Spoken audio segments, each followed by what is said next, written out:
What does it mean to be a change maker? Well, today on the Independent Business Podcast, you are going to find out. Erika Tebbens, who is a marketing strategist, business consultant, and author of the book You Got This, a counterintuitive guide to powerful, inevitable change making, joins us on the show to talk about how we can gain more confidence in selling our offers and how we can become change makers in our business. Your business can create a lasting impact, and Erika shows us how we can explore that so we can turn our mission into a movement. Now let's get into the episode. If today's conversation inspires you, make sure to hit subscribe so you never have to miss an episode. Hello, Erika. How are we doing? I am super great. How are you? Good. I'm super excited just to have you on the show, just to be chatting up about what it really takes to be a change maker. You know what I mean? I think you are a very multi-passionate entrepreneur. And so I'm really excited just to explore the amazing things you've been working on. So thank you so much for joining me. Yeah, thank you for having me. Absolutely. In regards to sales, right? And I think just in general with entrepreneurship, we do get very consumed with what other people will think about us. We're afraid of the rejection. We're afraid of what people are going to say, how people are going to move, what people will think.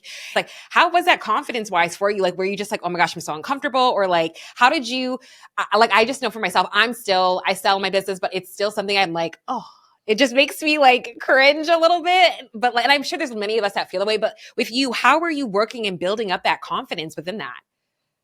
Yeah, I really like this question because I think a lot of times that we think that there's this level where we would get to where that awkward feeling will just go away permanently. Mm-hmm. And the reality is that even for people like me, even for a lot of, friends of mine who outwardly people would say oh, they're very successful, right? There's, when you talk behind the scenes, there's still those moments where you feel nervous, right? Or you're moving into maybe a new realm of your business or a new price point or a different offering or something. Mm-hmm. And a lot of those feelings come up again and again and again. Mm-hmm. And I think the thing to remember is that it's okay and it's normal, and that's not a warning sign to stop. It's just, oh, this is here. It's uncomfortable, but I can do it anyways, right? And to remember why you're doing it. Remember, are you actually doing it because you're excited about doing it, because you want to do it, because you believe in it, because you know that you're selling to the right people? Mm-hmm. Or is it because somebody just told you that you should and you're feeling FOMO or, whatever? Because if it's the former, then it's just going to take some practice, right? It's kind of like with anything, right? Like learning a foreign language or a new skill, it does feel a little awkward and it does take some practice. But eventually certain things you're just oh yeah, it sort of becomes second nature. And then still we all have off days. We all have moments where it just feels a little bit uncomfortable. I feel, yeah, to your point, I was going to say, I still never feel comfortable doing it, but I do it. And every time I do it, I'm oh, yay. Or every time it doesn't work out, you know what I mean? It's another learning opportunity. So I think that's just a really great reminder. And again, it's just a muscle, I say all the time. And so yeah, you have to just keep practicing, keep leaning into it. And then things will get better. But I love that you just said it just never, for some people, and some people selling comes naturally, which is great. But other people, you're it's never going to be comfortable. You just have to kind of just do it and lean into it, which I love that. And so how you are able to determine what type of questions to ask, what is your perspective on that, I guess, more so?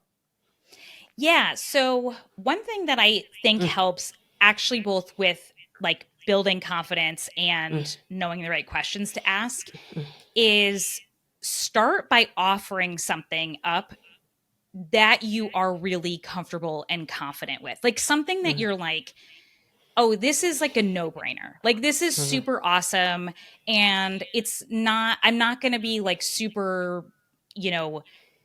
bummed if somebody says no to this thing, because I know I can sell it confidently because it's so awesome. And this type of person is going to love it. They're going to be blown away by the outcome, whatever it is, right?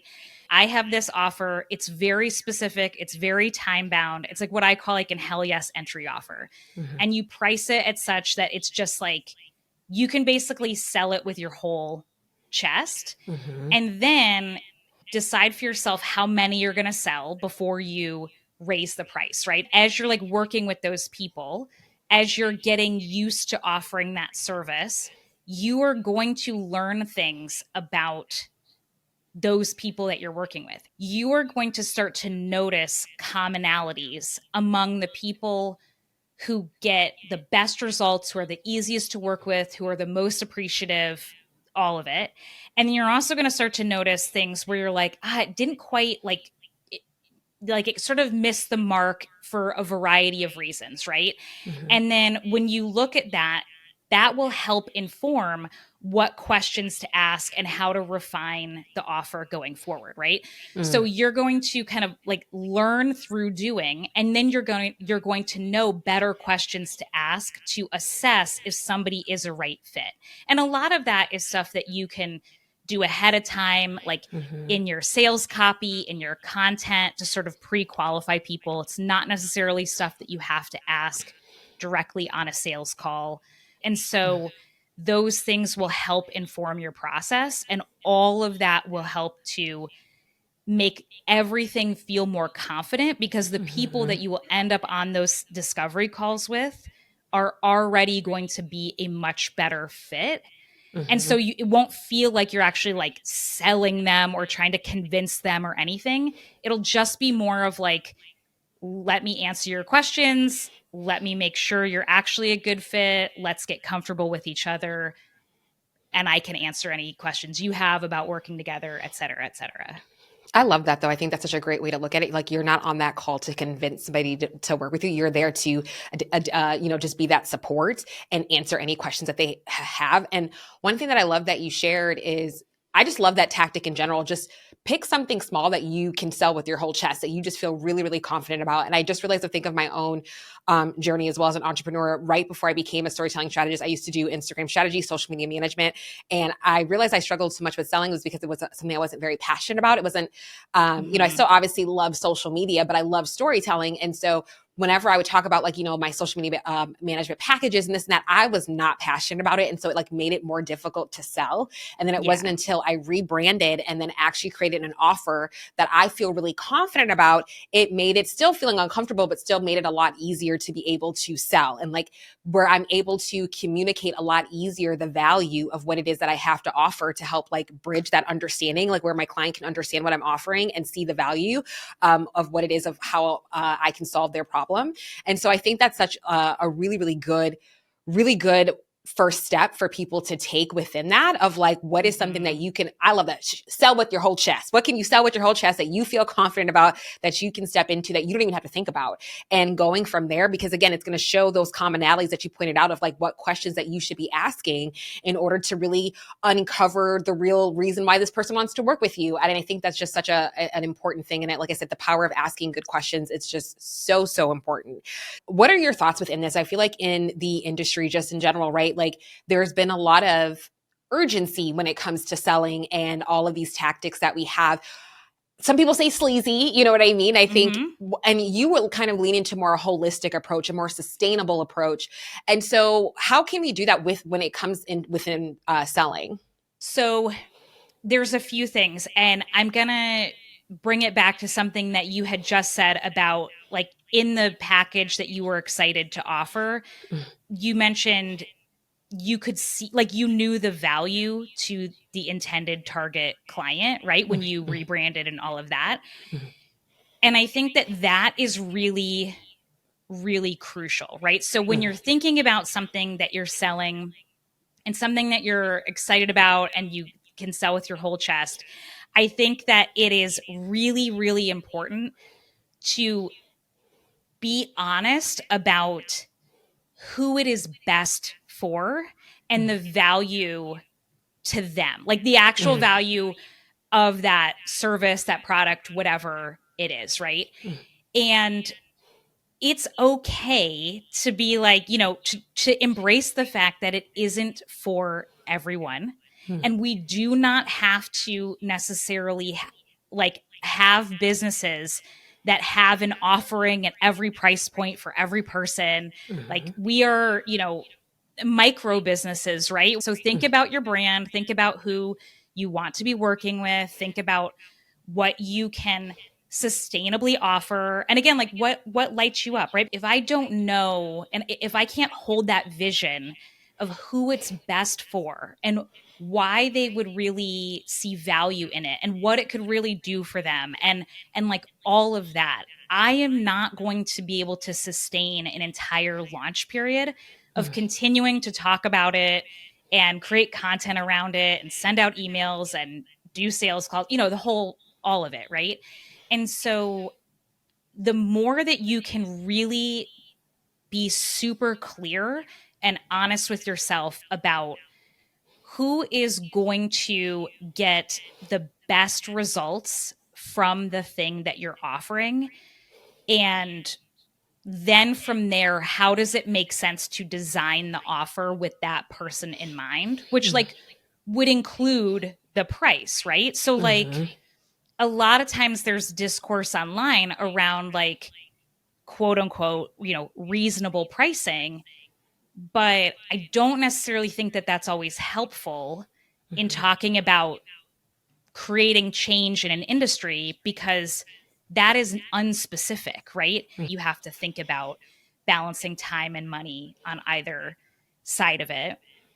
And then I think that in terms of urgency and like the holistic nature and all of that, I think that there have unfortunately been a lot of, gimmicks and tactics and things that have been used in a lot of cases for a lot of like false urgency that just uses like psychological manipulation to get people to buy something that maybe they don't really need or shouldn't be buying. But I also think that what is important to think about is that, or this is how I approach it, right, is that if you have designed your offer suite and who you are looking to serve and your brand and like your pricing and all of it, right? If you've done it all with intention, then you should not be needing to close every person that you come across, right? Like you should be able to have conversations with folks, and if they are not the right fit for your highest ticket thing or whatever it is, you should be able to say, yeah, I don't think that like that we're there yet, right? I don't think that this is the right thing for you, but I do have this other option. Why don't you start there first, and then we can see about this other one later, right? Or to say, I actually don't think that I am what you need right now at all. I'm going to send you to this other person I know who has this other service, work with them first, and then like we'll talk in 6 months and see, right? When you put the relationship first and like trust building first, that sometimes a sales cycle can take longer in some cases. Sometimes this whole process, you might not be getting those like immediate sales on the daily, but you will have much longer term success and a much better and more consistent brand reputation in the industry. I feel like the main thing that you just kind of shared was just really being extremely intentional, right? I think being intentional every step of the way within, as you're preparing your offerings, your pricing, all of that, because the more intentional that you are and the more that you lean into who it is this is for, like really knowing who it is that you want, like the product or service who it's specifically serving, it really does make a world of difference to essentially where you feel like you aren't necessarily selling, right? Like you're selling with a lot more ease when you really lean with intention first, to where, again, like you position it, build that relationship, where people have that trust within you, to where you're not feeling like you have to come from a sense of urgency or maybe use tactics that aren't necessarily aligned with you or feel very good to you to use in order to make a sale. And so I think that's like a really, really key thing that with what you shared within that. And I think that's just such a really, really good reminder of, again, leaning into the service, like the offering to where it feels aligned with you, but also to being intentional every single step of the way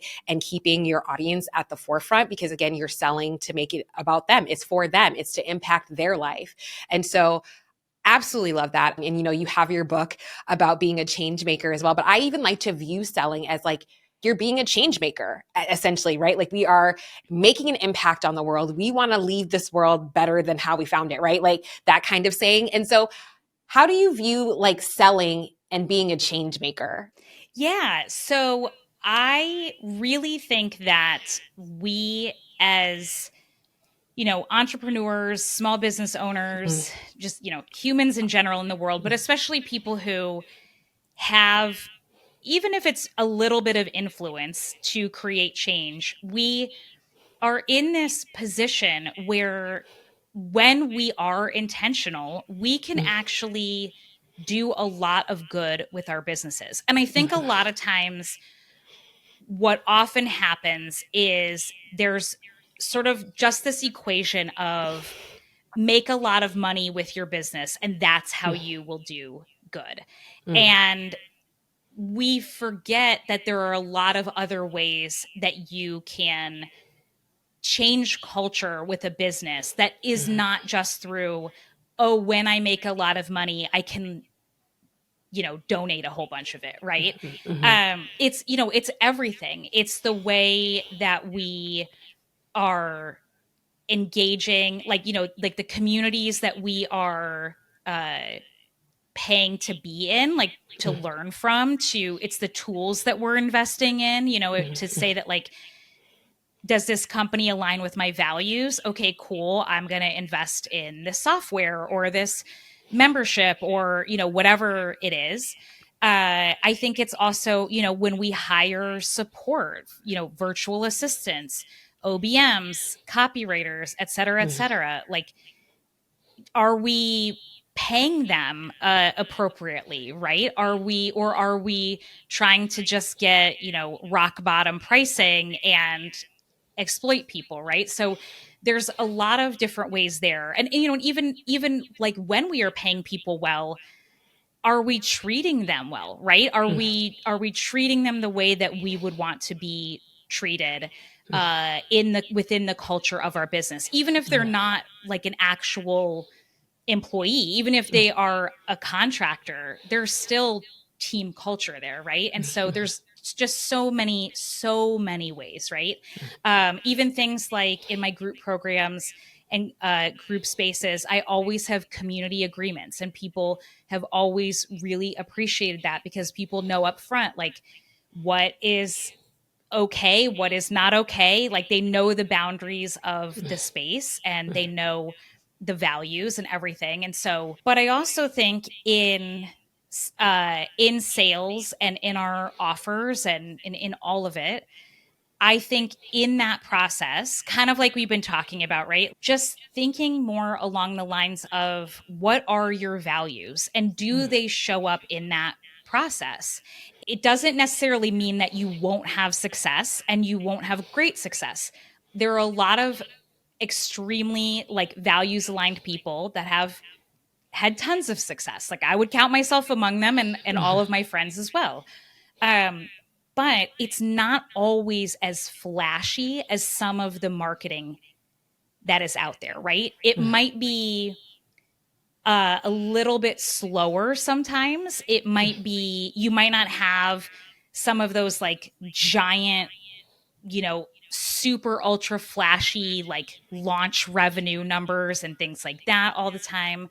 Not saying it won't happen. It's just that it might just, be a little bit less shiny, if you will.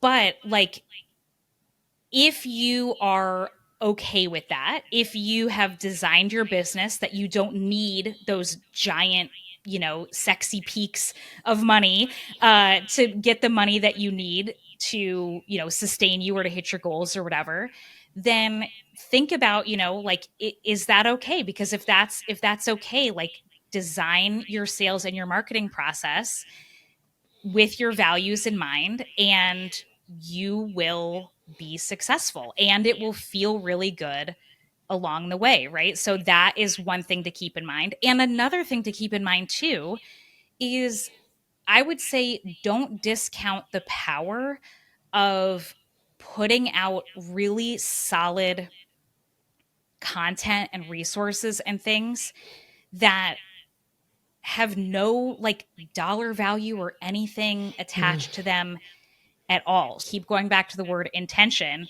Mm-hmm. That is done with a lot of intention. Like I want to, it is one of my values to have some of my resources be high quality and also have no payment necessary to get them, because I don't necessarily have like, I'm not spending a ton of my marketing energy marketing 12 million different things at different price points. I do not have the capacity to do that. So, you know, there's a win-win, right? And of course Mm-hmm. there's obviously like sliding scale things. There's all different ways that you can bake that into your business based on what feels right for you. But yeah, I would just say again, think about your values, think about your goals, think about just because somebody is saying, "Oh, you have to do this if you want to make a sale," doesn't necessarily make it true.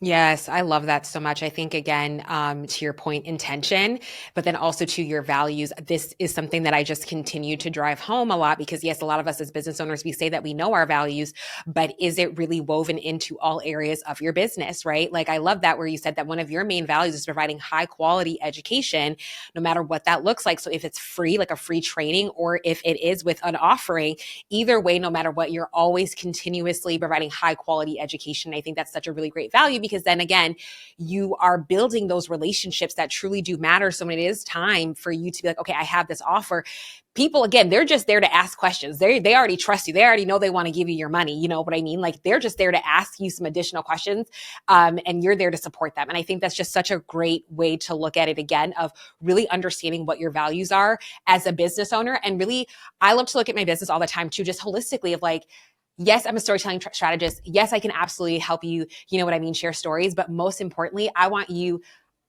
to feel confident about sharing your stories because I want to see the change that you can make and the difference that you can make in other people's lives with your business, right? Like I think, again, looking at your business, like you are a change maker. So when you are feeling not very confident with selling your products or services, I just say to yourself, I'm a change maker. Like what I have to offer can truly make such an impact in somebody else's life, to where why wouldn't I want to help them? You know what I mean? I think that's just such a great way to look at it, and leading with values, leaning with intention. I think again, it's such a great thing, and how we can truly make an impact within our business. So absolutely love that. So I'm really curious for you, Erika, as you were, you know, in your business in this current season, what does being a change maker look like for you? How are you making an impact in your business? Leaning into folks that want to turn their mission into a movement. Mm, So, you know how entrepreneurs, like we always go through these phases where it's like you get used to doing something and then you sort of like evolve, like you sort of like level up a bit. I feel like that is where I'm at, where, you know, like mm, I love marketing strategy, I love sales strategy, I love all of that. I could, you know, do it half asleep. But really thinking about thought leaders, visionaries, and mm, change makers who are not the folks who are like, hey, you know, tell me how to get clients, right? But really those folks that are like, yeah, I know that all of that is, it's gravy, right? I've got it, you know, all set. But who are really like, I have a change making mission. I need to get it in front of more of the people who will champion it so we can get this message to spread like far and wide in front of the people who need to hear it or who need to like help be advocates of it, and really come up with strategy around that, because that is something that I am fantastic at, mm, because I am really really good at thinking about like I have been running businesses since before social media was a thing. And mm, so my brain works in terms of like pre-social media marketing, which is really just like relationship building marketing, right? It's like it's like very old school, right? And so I love stuff like that, and I love creating like strategy that is built around partnerships and collaborations and things of that nature. And so and also like really powerful like messaging and positioning and stuff like that. So yeah, I feel like that's what lights me up, you know, given the world being what it is. I feel like just working with other people who are like, yes, like I am a change maker, I want to make big things happen. Please, let's co-create the blueprint and just tell me what I need to do. So, yeah. I love that. And like, I totally want to definitely break that down a little bit because that is absolutely amazing. What for, I kind of want to lean into a little bit more of like what your journey has looked like as being a change maker, essentially. Yeah, so I wrote my book because I feel like I should do the thing that like the marketer in me. There you go, world. There's my book. So uh the title of the book, the You've Got This, is actually it's like in honor of, in 2016 I testified before members of the House Subcommittee on Agriculture and Nutrition, such a mouthful, in DC, about my family's experience receiving government food assistance while I was pregnant and my husband was active duty in the Navy. So, a lot of people do not know how common it is that active duty military families in the US qualify for food assistance. I did not know it until like it happened to me. It was one of those situations. And it's actually, sadly, in the last few years, it has gotten worse. The problem has gotten worse. And so the organization that had sent me there, Mazone.org, the guy who was their VP of policy at the time, he, right before we got started, he wrote, "You've got this," on a piece of paper and like handed it over to me. And so I titled it in honor of that, but it was really like, I did that. I used to do roller derby. I've run for office. Like I've done all these different things that to me, like they felt big, but they didn't feel impossible. But like they were also these things that people in my life would be like, well, I could never do that, right? Anytime people would learn about it, that like I would kind of get this really like very surprised response from people who like honestly were smart, talented, successful, amazing people themselves. And so over and over again I was like, this is weird. Like, yes, you could. What are you talking about? Like, are you yes, like stop. You totally could do this, right? Like honestly, most of the things that I have done that people would look at and be like, how did you do that? Were things that people asked me to do. Like I got invited to testify and they flew me there, right? Like I just had to be like, okay, I'll go, right? And I mean, yes, I had to prepare and, you know, the whole thing. But still, like running for office, yes, it took work, but I also like our Democratic caucus in the village I was living in asked if I would run. I said, okay, I'll run. The thing that I started to feel very frustrated about was I was like, if all of these smart, amazing, wonderful humans think that they are not capable enough of doing awesome things that would actually make the world a better place, then like what hope do we have, right? And so it tells some of those stories throughout, but it's not an autobiography. It's really breaking it down in the simplest way of like, if you are somebody who is like, I would like to do something, not even, it doesn't even have to be like mega noteworthy or anything, but like you want to do something meaningful with your life, even in like the most itty bitty way, or you feel very frustrated and you don't just want to be like, well, there's nothing I can do. I guess like I'll just throw my hands in the air. But you want to actually like try to do something that makes the world even a teeny bit better. it breaks it down in the simplest of ways of how to do that, like how to decide what to do, how to get started, the whole thing. And it's really like it breaks the myth that we have to all be like Oprah in order to actually be change makers, or that we all have to be like mega rich or have tons of time or very well known or very well skilled or well connected or anything like that. You absolutely do not. And so, yeah, so that's, I just really wanted to show people like, it's not about doing the biggest and best thing. It's not about all of us need to start a nonprofit.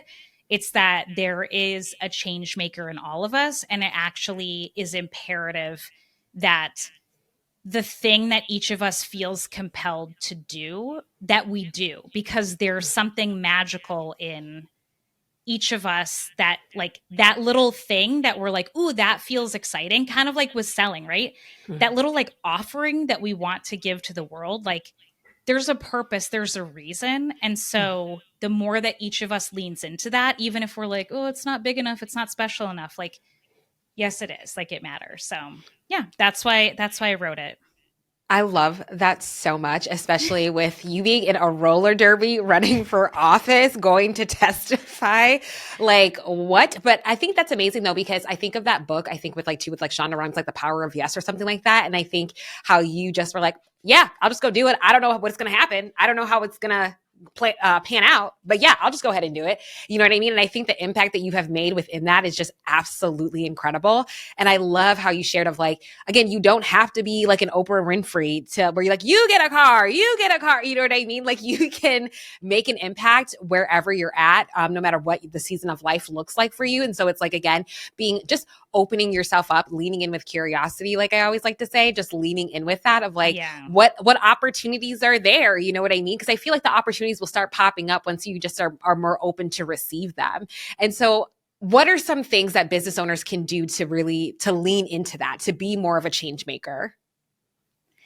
Yeah. So I think, like to your point, and curiosity is one of my favorite things. Like it's the thing that I always go to. It's the thing I always tell my clients as well, is get curious. Like true, I talk about it in the book.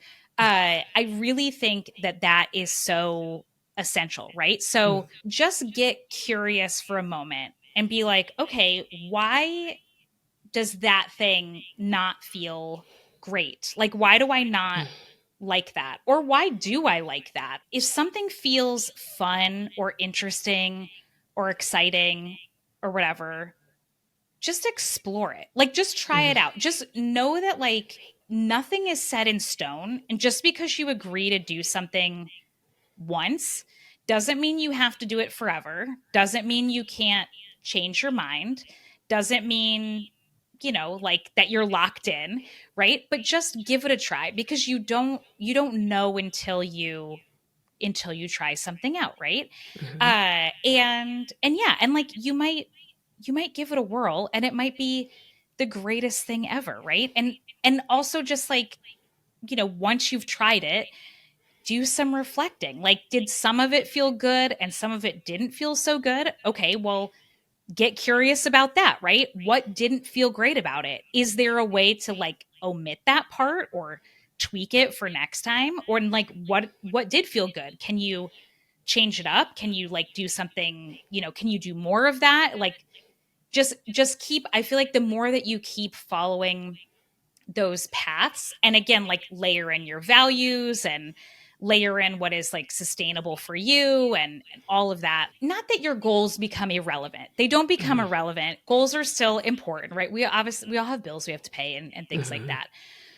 But I feel like then sometimes things are just out of our control, right? Just think about like, okay, what is right for me? Because even going back to like what we were talking about with like offering free trainings and stuff, it's not like I'm offering them every week or even every month, right? Like even that for me, like I have to keep it sustainable. I'm not going to be out here like just giving and giving free, free, free all the time. If I'm going to do free and it's going to be high quality, I also have to be choosy to make it sustainable, right? So again, it goes back to like the balance, right? And then like also to the change making part, if you are in a position to like spread that knowledge with others, then also you can like share your findings with others. So if you're in like a peer-to-peer mastermind, or if you're in like, if you're a coach of some sort or whatever, you can also say, hey, I tried this and this was super awesome. So just, you know, FYI, you might love it.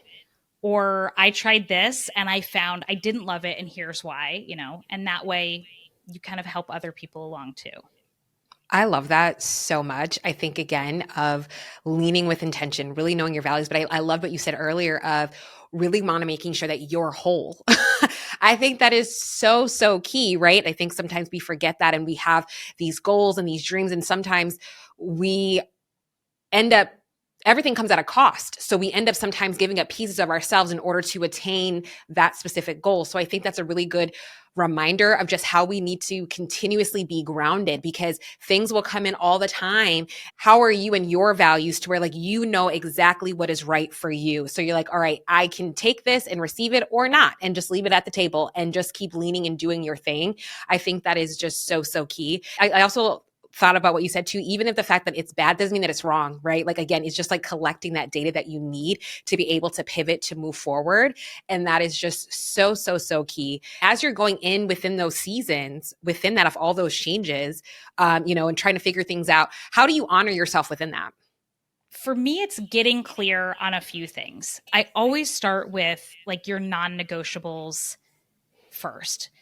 And what those things always are your personal non-negotiables. So not the business stuff. You taking care of yourself and your needs first, and then going into your business non-negotiables and stuff. So for me, that is also a few things. Like a lot of times, like I've had a CEO day, right? Where I am just like working on my business. And then also like I'll have other things where I'm just like paying myself, right? Like I have like a dedicated time where I go through and I, you know, do all my financials, and I can do it really quick now because I've been doing it for years, right? But like those simple things where it's simple, but it's really powerful. Like it adds up when you do it cumulatively, you know, over time, week in, week out. It really does matter. And for me, that is what works for me. But for other people, they might have another schedule that works better for them. And so just have that schedule. And then also to know that like in the winter, I tend to just be less productive when the days are shorter. And then, you know, when the days are longer, I'm more productive, right? So those things, just being really like honoring the fact that in, you know, January, I'm probably not going to be super prolific with my marketing. And so not to schedule a lot of very necessary marketing right during that time. Yeah, and I think also just another thing that has been really, really, really essential for me and has made a huge difference is having a close group of friends that I really trust, that I can have honest conversations with about things. And I think that's so, so, so important. Like, even if you just have one or two friends that are also entrepreneurs that also get it, it's so important, because it's really hard to, like, you know, I don't know, it's like you don't want to put all your verbal processing like out on the internet and stuff, right? Like, I mean, we see people do it and it's awkward, and you're like, you save that for the group chat, right? Like, what are you doing? What, like, but I think that is really important, is to have those folks where you can be your whole truest self with when you're going through those moments. Because every entrepreneur has them, where you're like, just like, I don't know, things are weird or wonky or what's going on, or like you're having moments of doubt or whatever it is, right? So it's super important to have. Oh, 1000%. I think that's such a great thing. And I love just how you do that of like, okay, these are the personal things I'm going to honor first that are my non negotiables, right? And then, like, okay, here are the business things. And I do think having that routine and structure, being able to take care of those daily tasks in your business, really just makes it easier for you to focus on the things that you would love to focus on, the things that are gonna, impact your business, or the things that you are really passionate and excited about that can really make an impact on people's lives. So I think that's really important of how you structured that of like, okay, these things have to be taken care of in order for me to be able to be whole and feel good, and where I'm putting my best self into other areas of my business that I'm really excited about, that I know I want people to know more about. And I love that. And I think, you know, that's such an important thing, right? There's so many aspects of our business and things that we enjoy and things that we don't enjoy. Another thing that you shared that I thought was really good is just really getting to know yourself of like, you said in January, I know I'm not going to be, marketing, like doing so many, leaning so heavily into my marketing this season, or like right during the summer, it's longer days. I think, again, really getting to know yourself, because there's no wrong way to do that as a business owner, and really just creating that structure and that system that works really, really well for you, so that you can be your best self in whatever it is that you want to pour yourself into, whatever projects that may be. So I absolutely love that. And Erika, this conversation has been so impactful, so wonderful. A question that we love to close out with is, what do you think is the biggest differentiator between the businesses that succeed and the ones that fail? First and foremost, people absolutely have to learn the essentials of business. So I think a lot of times what happens is that people go, well, I love this thing, I love doing this thing, or I love making this thing, and I want to like offer this thing.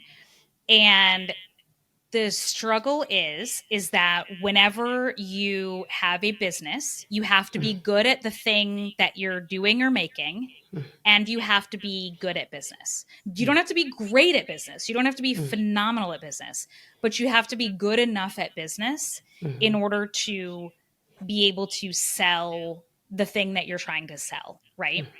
So a lot of people try to skip over all of this because it's not as fun, and it can also feel really confusing, and it can also feel very uncomfortable, as we've talked about today, right? Again, it doesn't have to feel uncomfortable. It, like, sales and marketing are totally a learned skill. The whole shebang, right? But it is really, really, really important.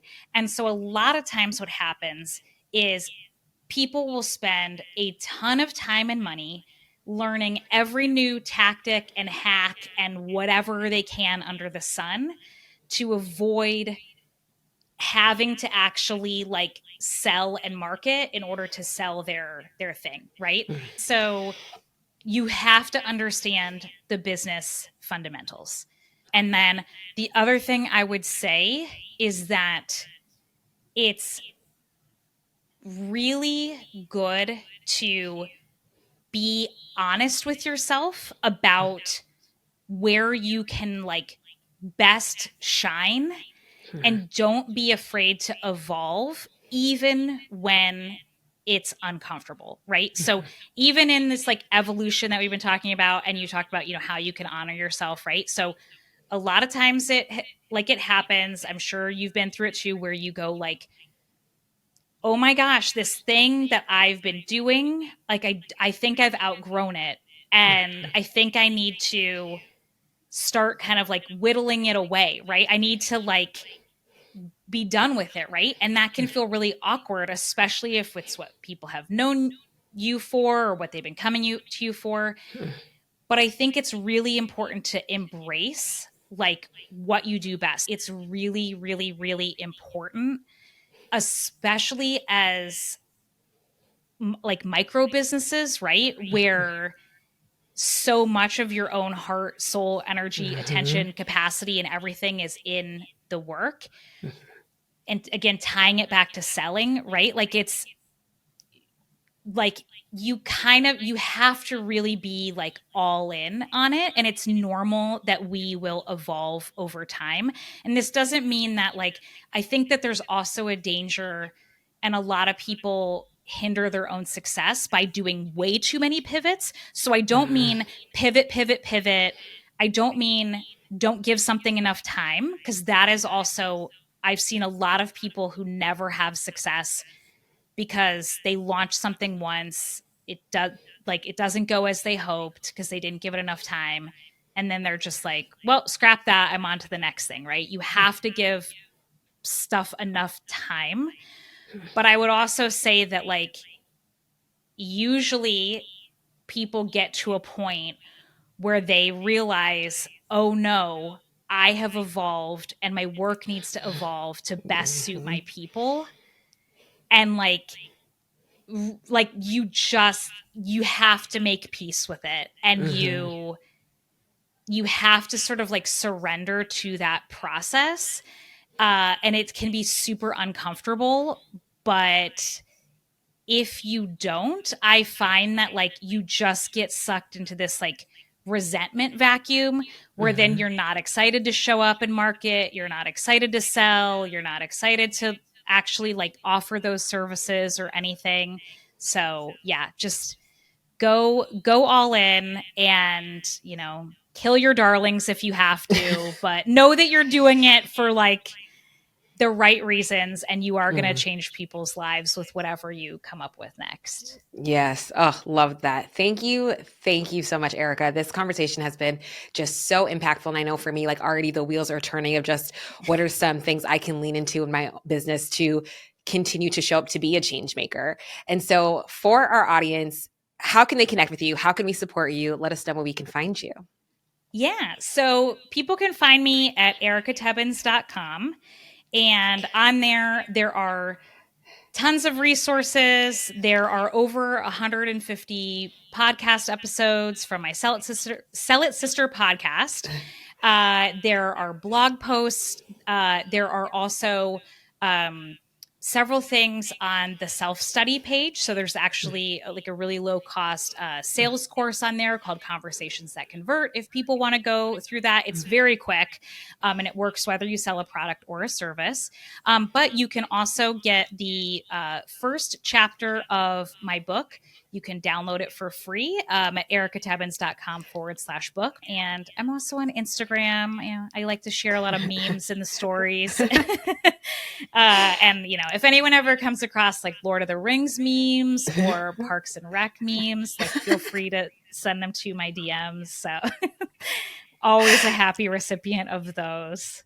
Oh my gosh. I love that so much. And we will absolutely be linking your book in the show notes as well. And Erika, thank you. Thank you so much for this conversation. And if you're listening, until next time. That ends our episode of the Independent Business Podcast. Everything we've discussed today can be found at podcast.honeybook.com. Head to our website to access for show notes, relevant links, and all of the resources that you need to level up. And if you've enjoyed today's episode, be sure to subscribe to the podcast to make sure you never miss our future content. Drop us a review and leave our guests some love on social. And thank you again for listening.